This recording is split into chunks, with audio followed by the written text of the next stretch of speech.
Yeah, safe, honey. Tell your baby daddy to find bitches here. Hi, everybody. I'm Alex, And I'm Mary, and this is lawyering out loud. a podcast about life, lawyering, and All the things we're mad about. and this week we are big mad. I'm just going to start right off the bat and offer a trigger warning. Mm. We're going to be discussing police brutality, state sponsored violence, racism, violence against Black people, police violence.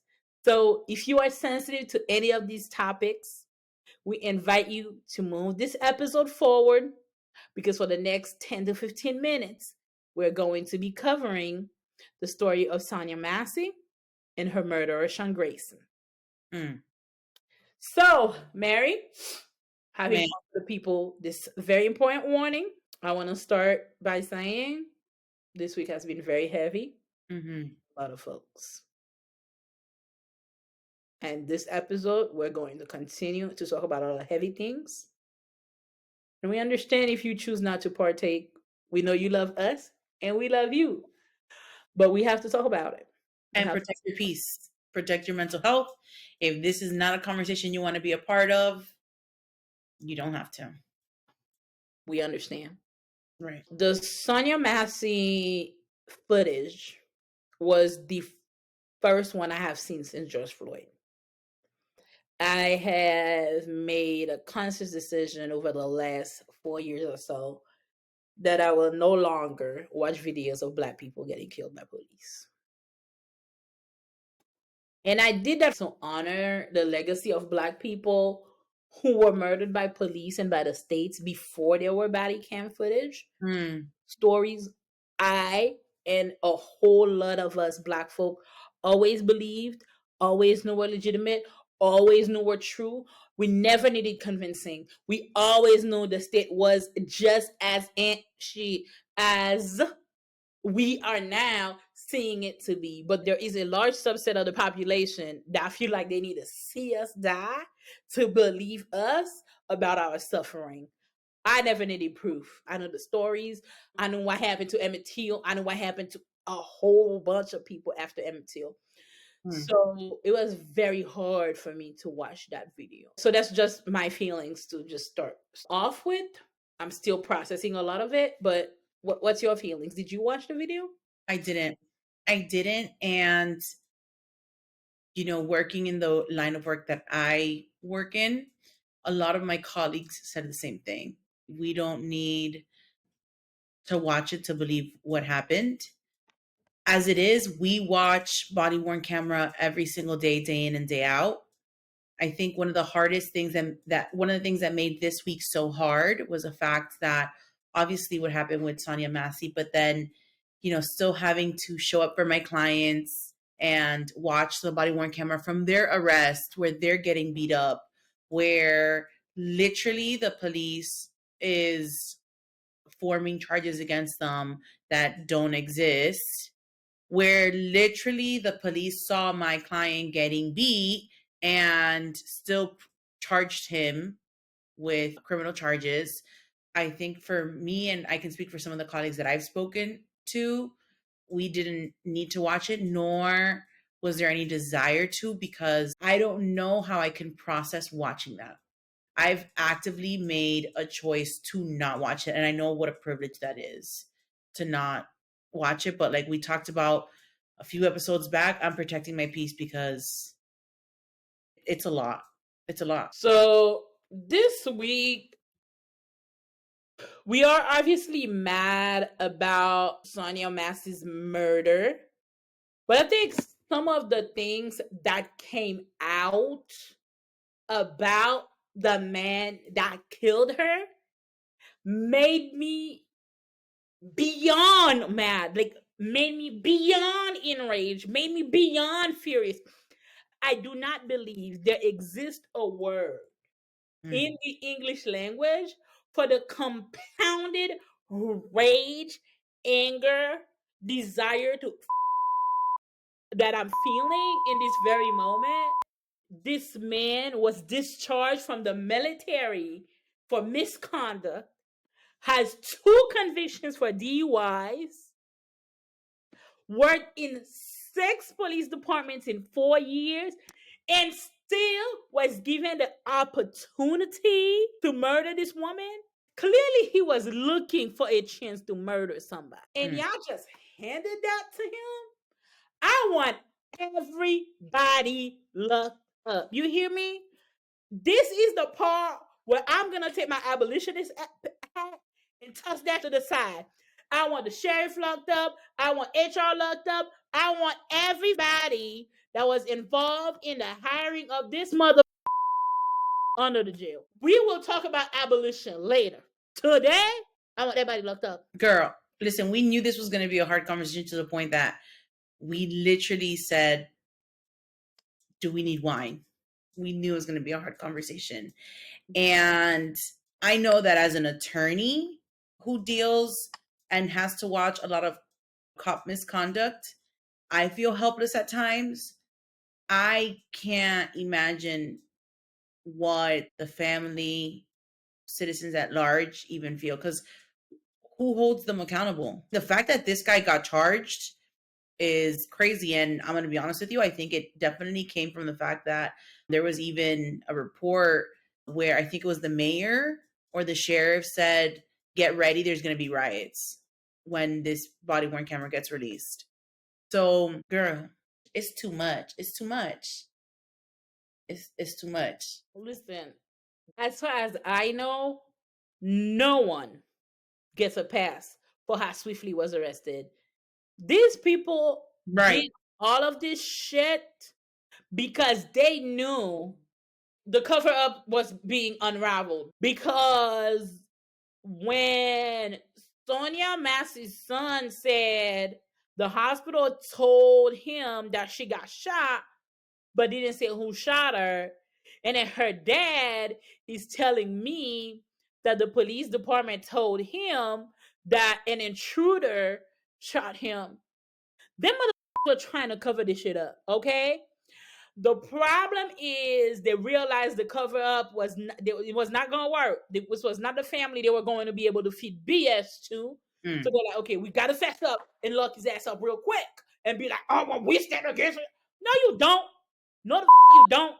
The other part that infuriated me in the whole situation is how truly innocent Tanya sounded throughout the entire interaction, telling these perfect strangers, I love you.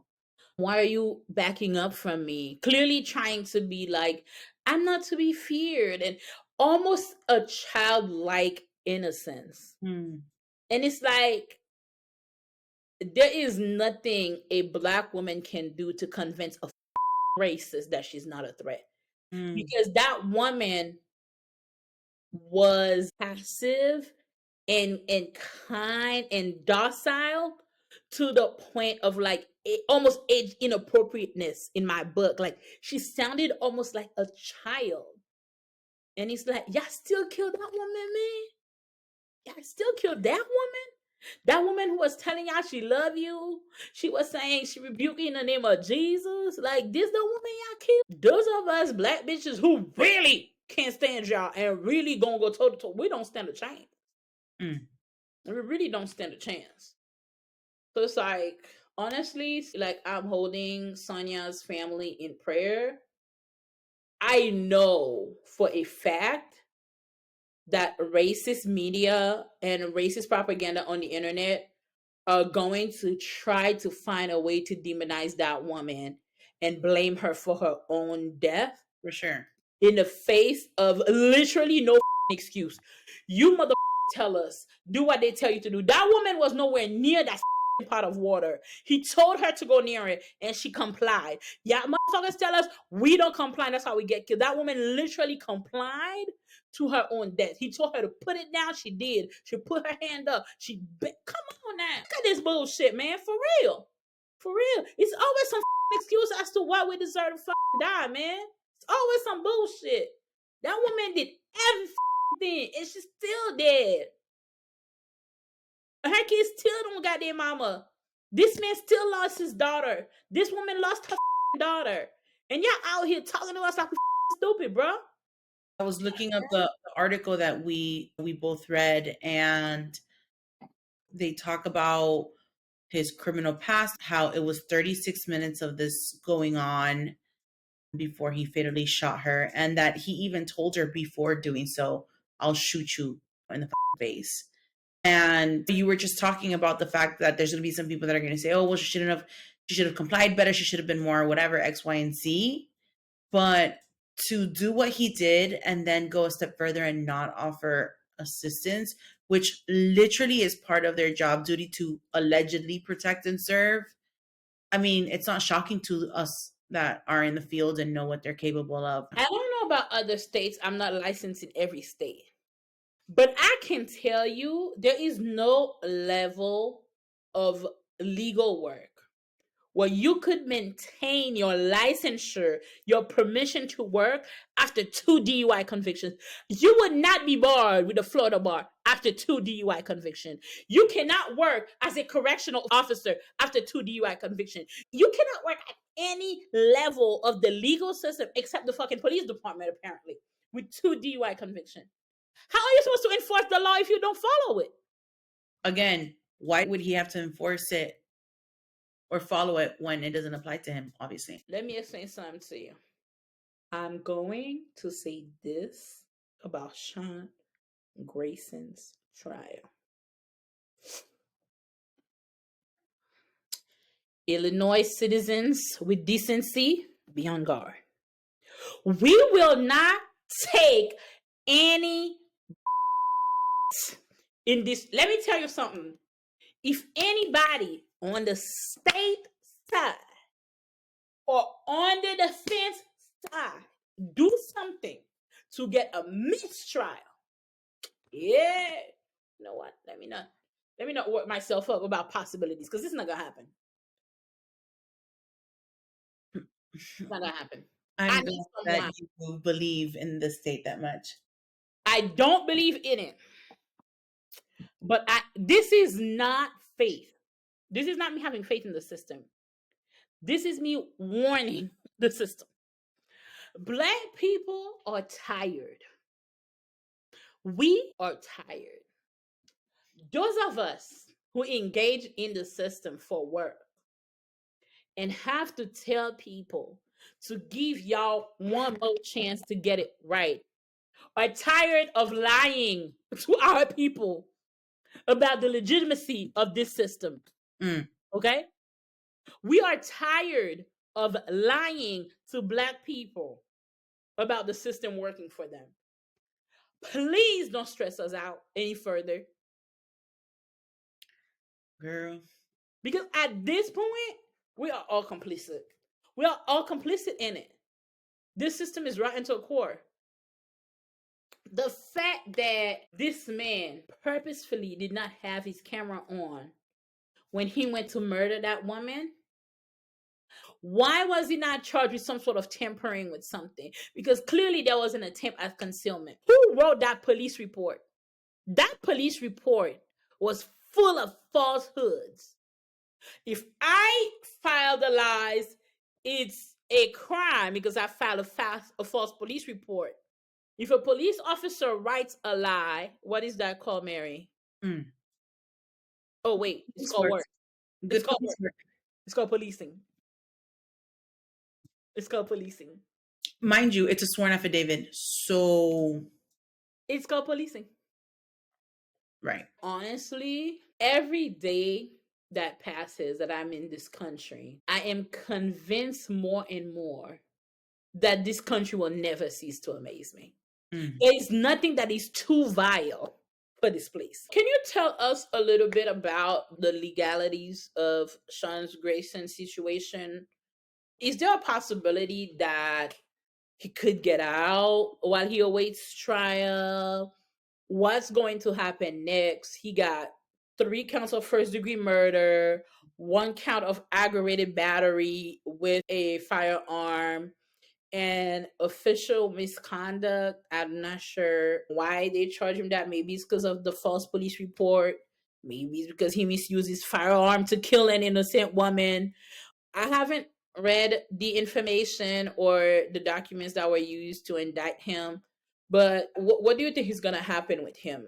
What we do know is that he entered a not guilty plea, right? Which doesn't really do anything for most people that are like, how dare he enter a not guilty plea? Well, that's what kicks starts the process. You have to either enter a not guilty, or if you do a guilty, then now you're resolving the case to a plea. So he's entering a not guilty, and then that kickstart the discovery process. I did also read that his lawyer tried to get him released, called pretrial release, and it was denied. So he is staying in custody. Right now, it just kickstarts the discovery process, depositions, seeing how they're even going to go about this. And if you're asking me, I truly do believe that he's probably going to resolve this with a plea deal. If they have the audacity to go to trial with the footage that they have, I mean, that I would say that's very ballsy. This is a man with a lot of audacity. I That definitely could see it go to trial. I sounds also think it's in the best interest of the police department to try to fight. And I'm thinking with my lawyer head. I'm not thinking with my black woman head because my black woman head wanna shit up. Okay, I'm thinking with my lawyer head. I'm like, the media has made a pretty good case for negligent hiring, a pretty good case for a hefty civil settlement. Okay, because y'all ain't had no business giving that man a job. If he pleads guilty to this, they're gonna have to settle this one real quietly because they're gonna have to give these people real money. they're gonna have to settle this regardless. Yeah, but I think if they fight it, maybe I don't know. I don't know what I'm thinking, but I have never seen a case so clear about negligence in my life. I mean, the army said this man wasn't good enough. Basically, every colleague in every surrounding county, but y'all don't go and picked him up and gave him a gun to go murder that lady in her house. This one gets sued. I love that Ben Crump is there. Clayfon show up and put a good case in the court of law and in the court of public opinion. And we love that for Brother Crump. But I'm telling you right now, they're gonna settle, especially with Crump being the face there. I mean, of course they're going to settle. They could not find, even if they freaking tried, you could not randomly find 12 in Illinois who wouldn't grant this family exorbitant amount of money. Punitive, compensatory, they're gonna settle. Right. But I think they need to play the long game. Trying to settle it right out the bat is gonna mean big money. First of all, we know Brother Crump. He's not gonna take the first offer. He's not, yeah, he's not gonna play it easy with y'all because everything that has come out of this case has made his case stronger. The autopsy report came out today. Woo! Did you see that? I didn't. The autopsy report confirmed that with the trajectory of the gunshot in her face, it must have been a shooting downward. So she was on the floor when he shot at her under her eye right here, and it came out of her neck. Yep. Every single piece of evidence in that case has made Ben Cruft's case easier and easier. Ain't no way he gonna take y'all first offer, second offer, third offer. Forget it. Run this family or this woman's descendants for the next 100 years need to never have any financial worries because y'all played too damn much with that woman family. Y'all lied to her children. Y'all lied to her parents. Y'all done lied to that woman ancestors and descendants. Ooh, speaking of her ancestors, did you read about how was it her grandfather or great grandfather? Somebody, a man in her lineage, I believe it was lynched. white, Right. Mm-hmm. same city, and they died in the same hospital. That I wasn't even ready to talk about that. That Right. part wrecked me. Right. Wrecked me. Talk about generational harm. Talk about a legacy of hurt. Talk about a legacy of pain. This woman's children will talk about their family tree, consistently referring to state sponsored violence. Mm. Mm. This woman's legacy is marred by American racism. That just punched me in the stomach. Yeah. And this is honestly the legacy of so many Black families in America. As a non-black person, I think it's also important that we have the conversation of how do we show up for our black brothers and sisters, right? Because I think, at least here in Miami, one of the things that we see a lot is people who detach from certain situations because they think, well, it's not my problem. I'm not black. I'm not having those issues.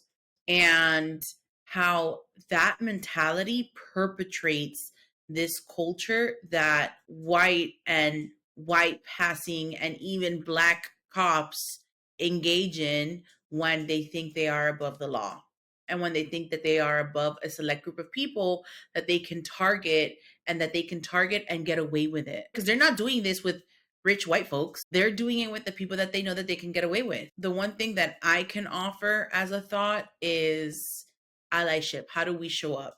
It's making sure that we are calling our legislators, that we are showing up to the marches, that we are being loud about the fact that this is not a black people issue, right? This is a humanity issue. This is an all of us issue. And we've said it before and I'll say it again. If you're not mad, I'm questioning you. Y'all cannot tell me I watched this footage and anybody thought there was any justification for why this woman is not with her children tonight. But there is, unfortunately. There's people out there saying that he had a right to feel threatened, because I've heard it. On behalf of the disabled community, and this is the only time you would hear me speak on behalf of a whole community, keep our name out your mother mouth. Y'all hear me? This woman's mental illness, or whatever mental illness the police perceived her to have had, does not justify what the F happened in her house that night. Okay? She was not a threat to anybody at any given time. So I don't give two, you know what, about whatever diagnosis y'all think she may or may not have. I didn't see a medical report about the diagnosis that she has.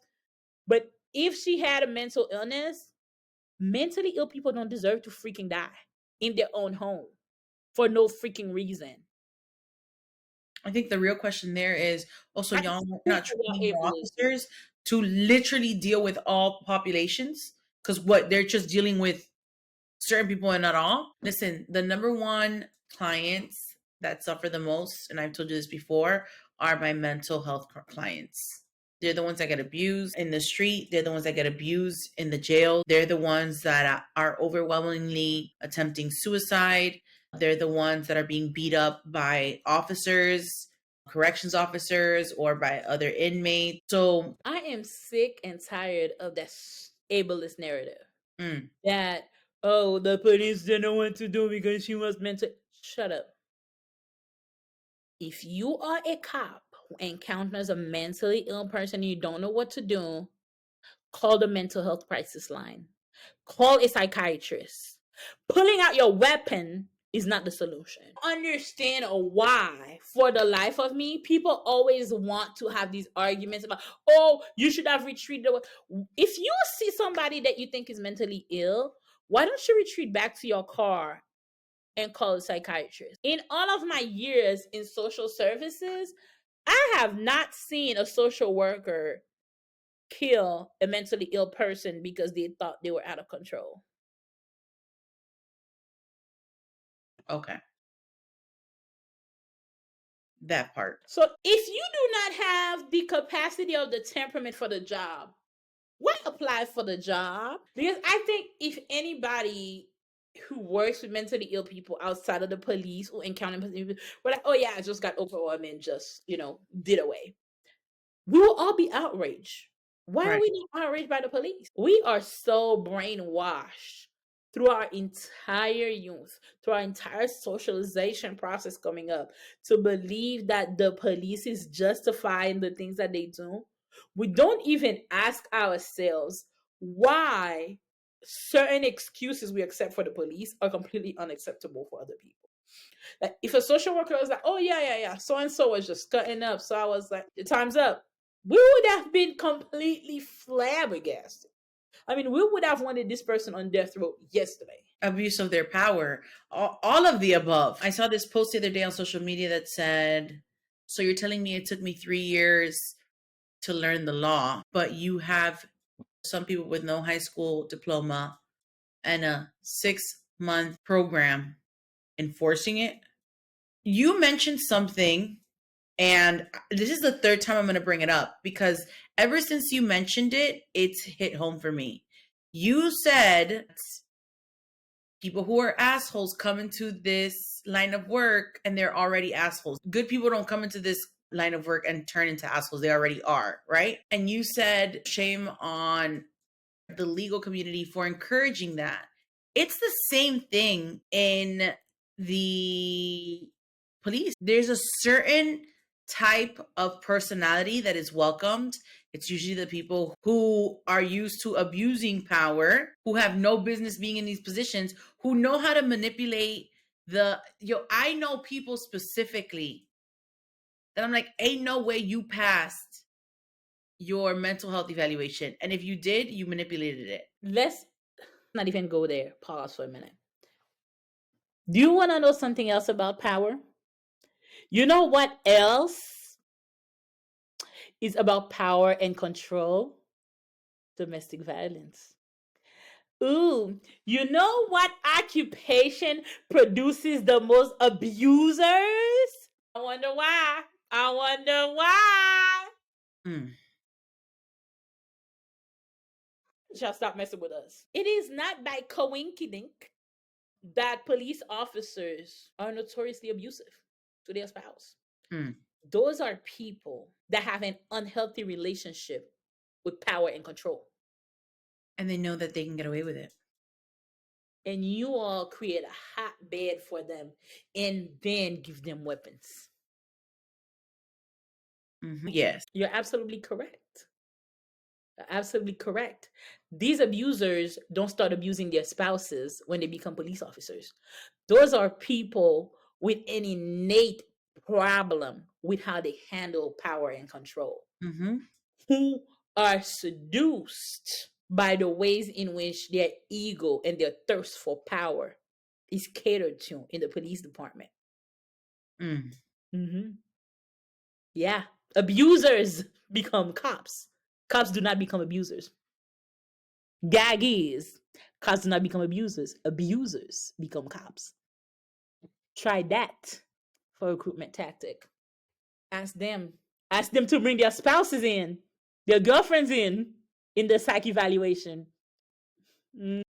Try that as a hiring technique. Bitch, I'm shut. I'm not shocked. I'm shut. Like I have nothing to say because ain't that the truth? I know people who have called the police on their police spouse, and the police show up and they're like, "You really want to fuck up his career?" When I was a social worker, one of my clients was the spouse of a police chief in Miami. Gag is, he still is. Cheers to her being free though. Period. Mm-hmm. It's too much. Mm-hmm. It's too much. You and I usually talk every single day. Yes, because you're in love with me. Why are you so obsessed with me? You have to do all that in front of the camera. Because We usually talk actually we do talk every single day. we do. And one of the reasons this podcast came about was because we talk all the time and we talk so much shit that we're like, let's do it into a podcast. This week was so heavy that we barely spoke. And when you told me, you're like, have you seen the video of Massey? And I was like, no. This week has been a lot. We tried to record this podcast 4 times. We tried to record this podcast 4 different days. And our bodies were not only our bodies, it was mental. Remember I told you I thought I had COVID because like the way my body was shutting down, it's been a lot. And you know what? It's giving the George Floyd summer with everything with Massey. That summer was so, I don't even know how to describe it. Heavy. It was heavy. It was so heavy. It like right now it's feeling heavy Hmm. with everything that is going on. And then it begs the question of there's still some departments within the county that I work in who don't have body worn camera. And it makes me think how much shit is going on down there that we have no idea about. That's why we need to believe black people, because every black person has a story about exactly that, about an innocent person whose life was taken away by a vile Mm.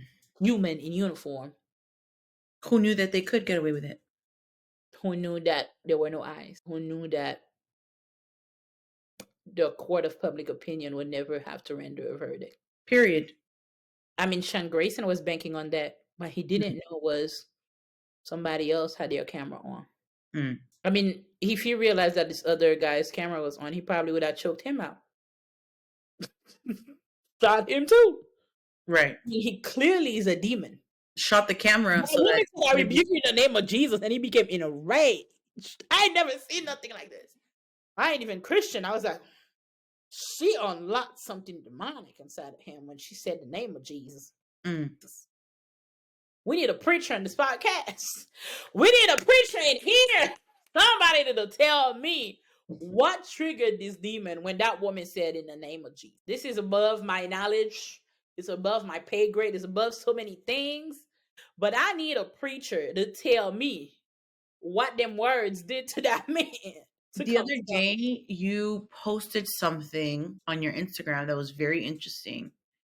You posted something along the lines of the God of the scripture was never one for us. We're the ones that made God good. Black people are the ones who. Oh yeah, that was a repost from Unfit Christian. She has a book coming out in September called When God Saw Me Black. Okay, she is the truth. This is allyship in action. Okay, Mm. get your coins and buy that book. You hear me? And support that black woman because we need to decolonize religion, decolonize faith. If we truly are working towards liberation, we as a collective got so much work to do. Mm. Let's start with that book. Pre-order is already available. Pre-order that baby. We all need that book. I'm ordering that book. I know that with what happened with Tanya, there will be a new conversation again around race, around policing in America. I need the conversation to evolve beyond policing, Mm. beyond policing, and into truly analyzing the ways in which racism is so deeply rooted and intertwined in the fabric of this country.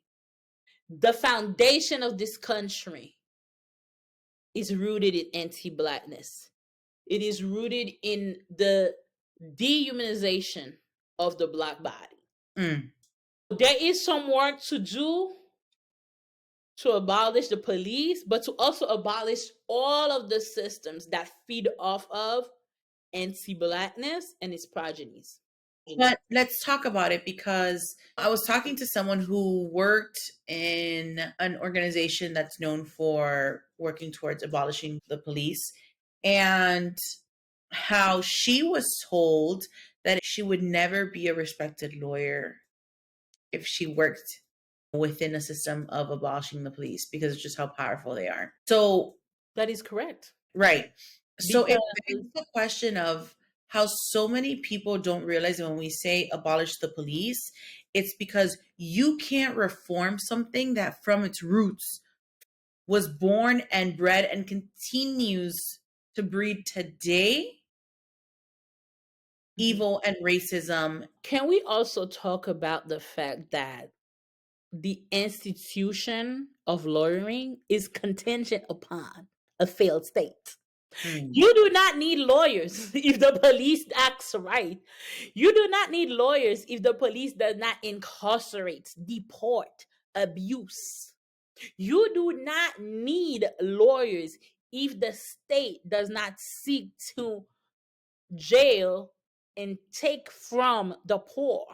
You do not need lawyers if the IRS is not trying to incarcerate poor and middle class people while billionaires pay no taxes. You do not need no lawyers if you do not have a failed state.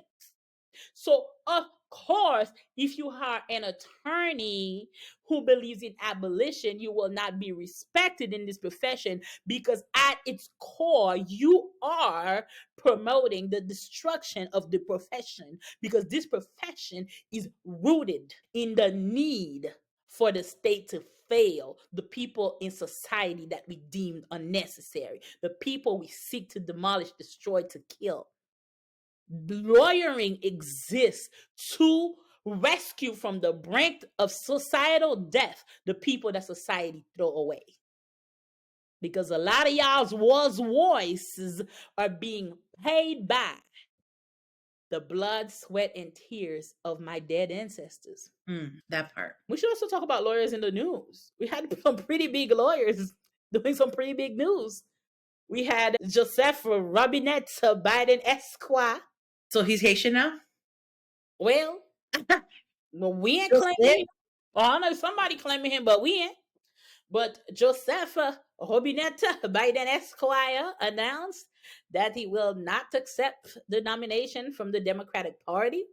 He will instead pass it for former California top prosecutor, former senator, most recent vice president, Miss Kamala Harris Hmm. Esquire. So, yeah, we have that in the news. So, what do you make of it? So you and I were talking about what were our thoughts on the fact that a good amount of presidents have been lawyers, or one of the few that hasn't been is 45. And what, if at all, would the presidency look like if someone other than a lawyer were at the table? Yeah, I feel like I'm gonna have to enter a motion. I want a motion on record. I want somebody from a caring profession. I want to put my money on a teacher. I want to put my money on a social worker. I would like someone who cares about people to Mm. represent me for a change. I don't want businessmen. I don't want lawyers. Mm-mm. Mm-mm. I want a social worker. What you gonna go with? What profession you want to go with? For sure, a teacher. Are you kidding me? You know I'm a former educator. We make magic, baby, with no budget. None. No sponsorship. We do that. So I feel like a teacher can definitely Mm. run across the aisle because we continuously have to be working with people that don't get along, students that clash.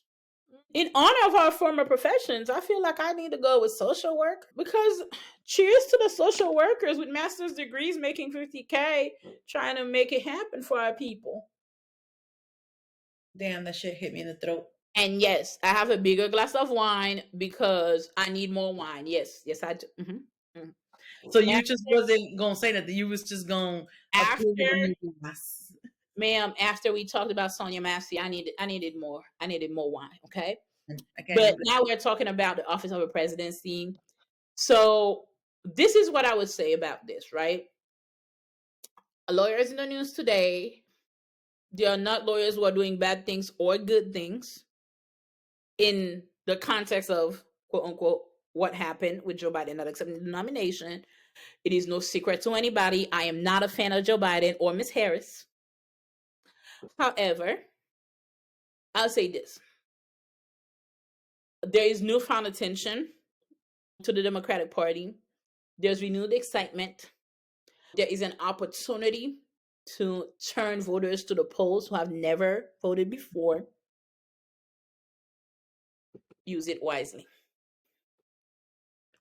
Use it wisely. Mhm. Now, something that we haven't seen before and I thought was very interesting is the Zoom calls. Have you been hearing about that? The Zoom calls that they've been organizing to mobilize people around the nation, particularly led by women, that has fundraised millions of dollars. Girl, change your face. Change your face. We previously saw it, I believe, with Obama, the amount of money that was fundraised by regular people and not corporations or stuff like that. And how for this new turnout of Kamala has had the highest rate of number of people that have donated. So like you said, there's some people are seeing it as hope. Mhm. Some people. Mhm. I found myself consistently underwhelmed by this big display by middle class black people who want to be like, oh, we raised $1 million. Oh, we raised. Babes, y'all in Atlanta, okay? Y'all in Chicago, y'all in Detroit. There's a lot of black people in your city who could have used that money more than Kamala Harris, okay? Andre Dickens got in the cold in Atlanta in the dead of winter with no blanket.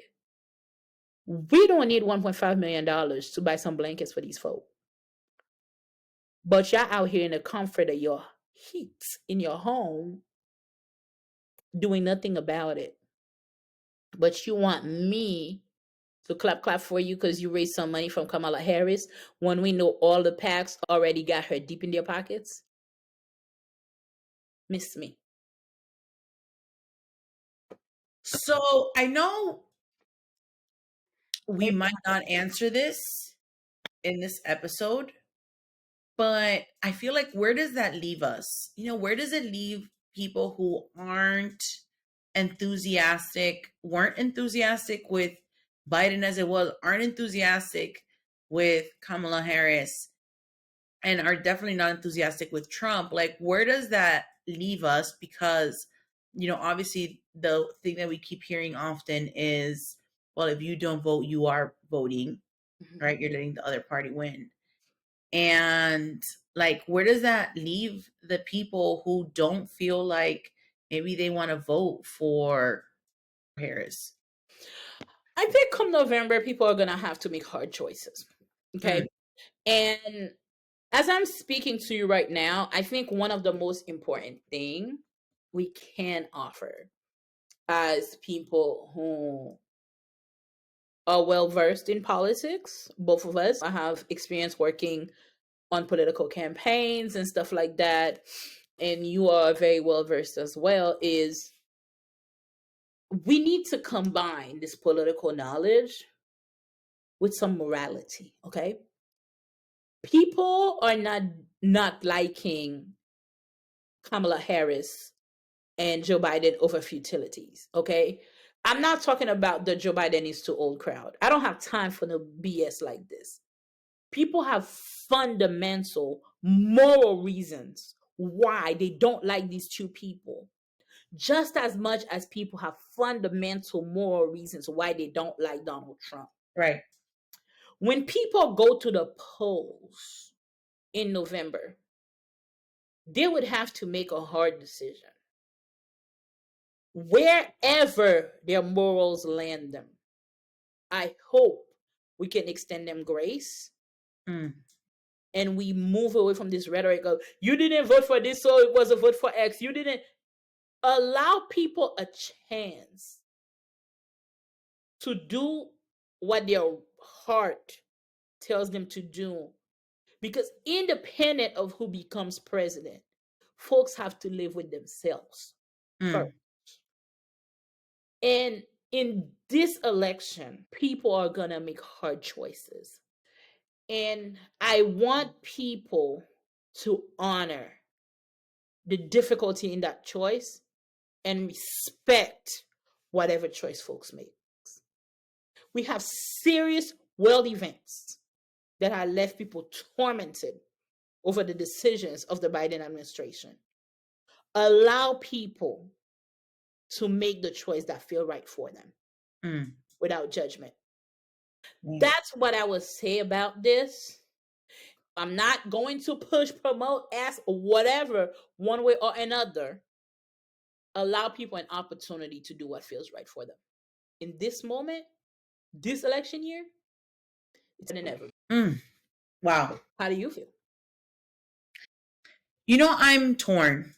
I'm torn. We went on live earlier today reading a comment that said that Harris is the only qualified person on the ballot. I'll agree that she's qualified, but it's exactly what you're saying. There's fundamental things that I cannot at this time reconcile with the Biden and Harris administration. Aside from the week that we've had having to hear about Sonia Massey and the assassination and glorification of Donald Trump from the week prior. And then, you know, I feel like there was a time where we were starting to hold the Biden administration accountable, especially for the atrocities that they're encouraging and promoting in Gaza. And that's really hard for me to shut off and be like, oh, well, now we got to do with Harris blindly without criticizing that fundamentally I do not agree. Even the statement that she just put out with What's wrong with you? Did you see that statement? yes, I did. And that So vile and violent. because for her to mention anti-Semitism and siding with Hamas simply because you believe the Palestinian people should have a right to determination, should have a right to live, is beyond me. Like, how did you reconcile that? Like, how did you get there? And this is what can we talk about the very, very thin line between the right and the left? That whole line about the American flag was so reminiscent of MAGA. It was so MAGA of her. So you think she was pandering to certain people? Is this your queen? Is this y'all's queen?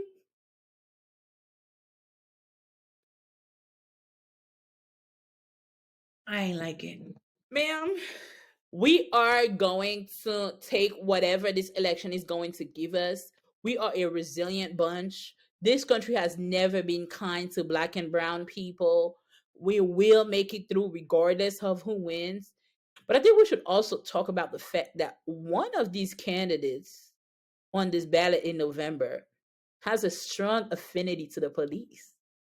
Donald Trump has made it very clear, since we done talk about Miss Harris, that he fully intends to allow the police to get away with all of the things that they are doing, including cases like Sonia Massey. So that's also another thing that's going to weigh in the mind of folks when they go to the ballot box in November. So much to think about come November. So much is going to be on folks' mind. Right. I truly don't have the heart to blame folks either way. Donald Trump, his affinity for the police and their misconduct is a menace. And it's a lot to think about. And I think that takes us to our next segment, Mary, where you're going to tell us a little bit about the history of policing.